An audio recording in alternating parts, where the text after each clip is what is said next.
This is the Own It Show, where we tell stories of how everyday people made ownership theirs to create extraordinary success.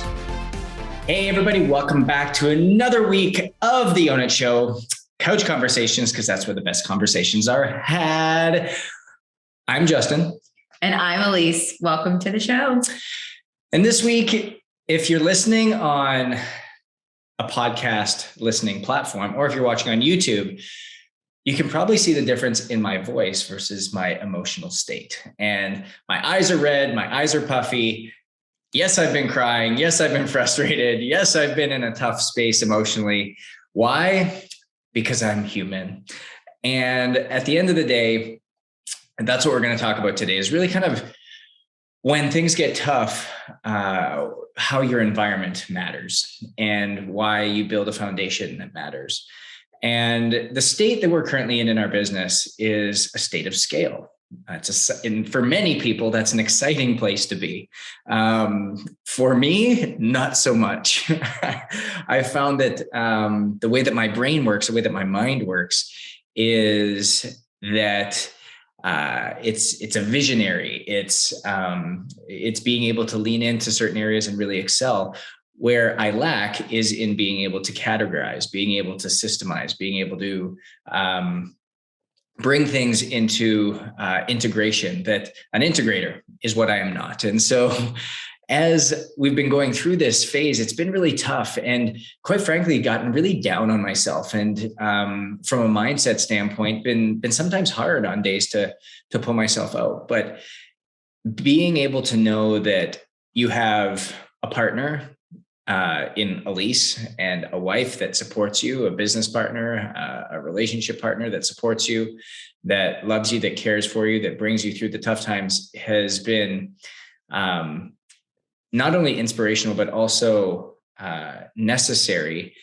But then also something that we've been really working on extremely hard over the last 3 months is getting people in the right seats. And if you've ever read the book, Who, Not How, it's been amazing to understand how that's exactly what matters. It's all about who, it's all about people. And I don't care what kind of technology you have. I don't care how great your AI is. I don't care how amazing your algorithms are.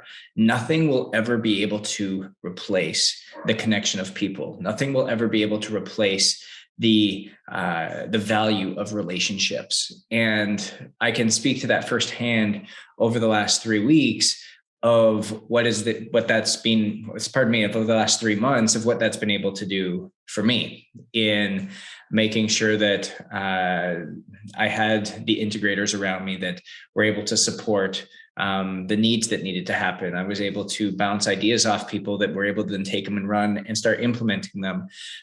Was able to have conversations that, quite frankly, were all conjumbled in my mind and I couldn't put a straight sentence together, but rather they were able to take it and lay it all out and iron it all out. And so I say that in vulnerability, being able to lean into the things that aren't going well in a time that's not going well and owning that, but knowing that because we do live in ownership, because we do live in a space that that allows for process and progress for long-term performance and outcomes and results, that this is just a momentary time. We have to stay in this space for this temporary season to be able to ultimately yield and become what we want on the other side. Thanks for that intro. And it all comes out.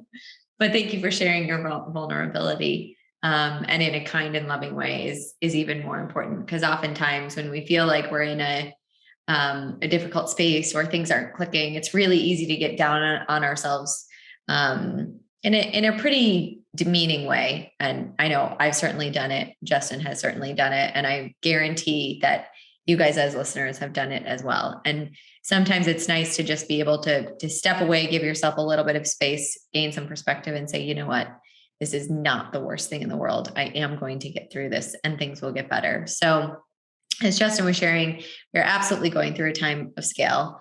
And he brought up the idea of the book, Who, Not How. And that is, as the CEO of our business, that's really how how I lead the culture that we have and how we build the culture that we have and build the amazing team that we have.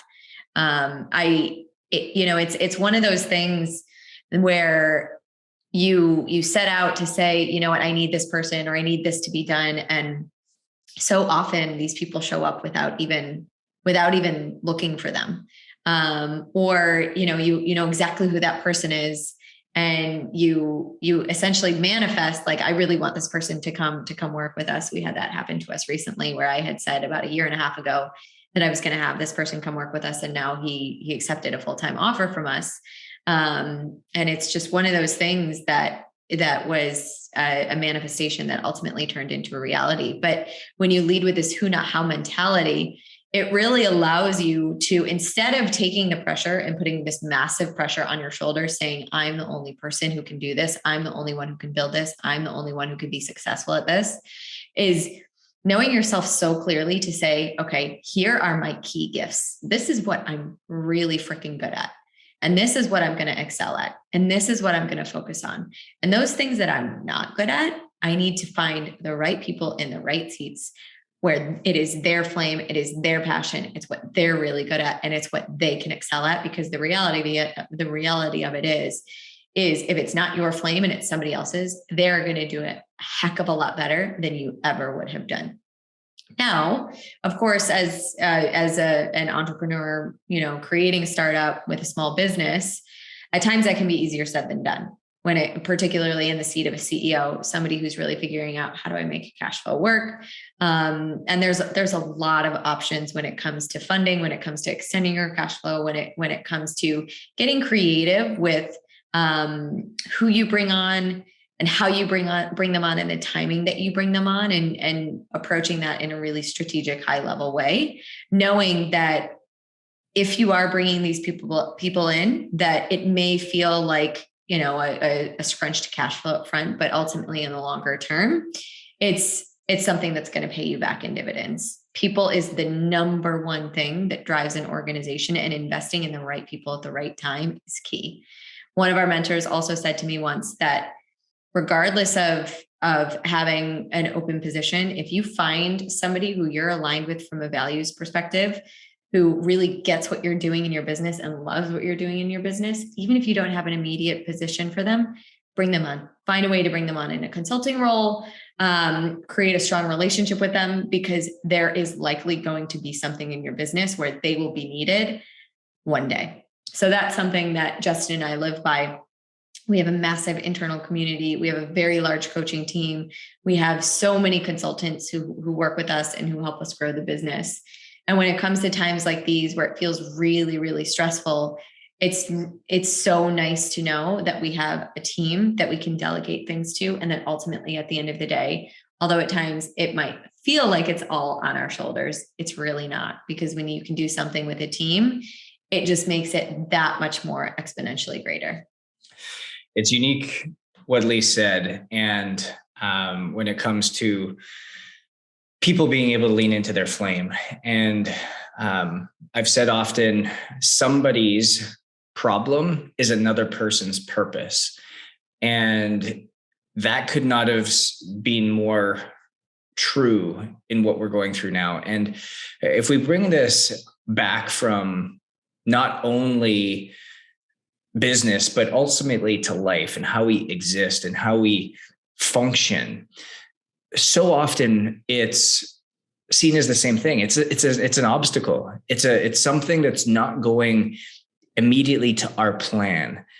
But if we can relax and know that it's according to someone's plan, it's according to the plan for us, we are exactly where we need to be. We are going through this for a purpose. We're going through this for a reason.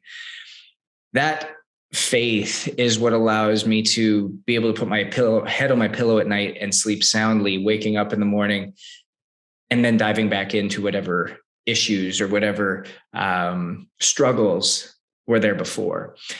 Knowing that where you are is temporary, knowing that whatever problem, struggle, issue is temporary, and that the reward lies on the other side of that struggle. It lies on the other side of that issue. It lies on the other side of that problem, and that there's people around you to help you through it. And so something else that I think I want to come back to is this, just the humility to lean into asking for help, the humility to lean into ask for some guidance, and the courage to show up in that vulnerable way, because you don't have to do it yourself. You shouldn't do it yourself. You don't have to carry everything yourself. It doesn't make you less of a man. It doesn't make you less of a woman to do that. In actuality, it makes you more human. And when you're able to do that, you'd be amazed as to the output and outcry of support and help for you, especially when you've built amazing relationships and